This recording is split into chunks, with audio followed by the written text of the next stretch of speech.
ကျွန်တော်အခုလာလားခင်ဗျားတို့ဘာလို့စချိုးလဲ ဒီမှာငါအကြီးဆုံးတွေပေါ့မင်းငါလည်းပြောလို့ရဘူးကွာ တော်ရဟဲ့ဘယ်ထက်လဲ ဘာလို့ရှင်းနေတော့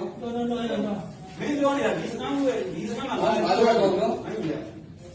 ကျွန်တော်အခုတော့အဝေးမှာဒီတော့ငါတို့ဒီအားအခုကလည်း အဲ့ဒါကတော့တော့ ဒီတော့တော့နေလို့ပုံနေတယ် ဟုတ်ပြီ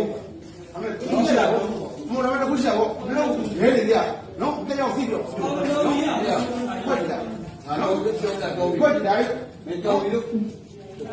တော့ပြန် နော် ထုံးတယ် အဲ့ဒါမင်းကတော့ပြောတယ် ထည့်ရနော်ထည့်ရ မင်းကတော့ဟိုတယ်ကျင်းအောင်တော့ ငါလုံးဝကျွန်တော်ဆောင်းမပြောပါဘူးကျွန်တော်လုံး ငါတော့တာတည့်ရတယ် အဲ့ဒါ တည့်ရတယ်တော့ ဒီ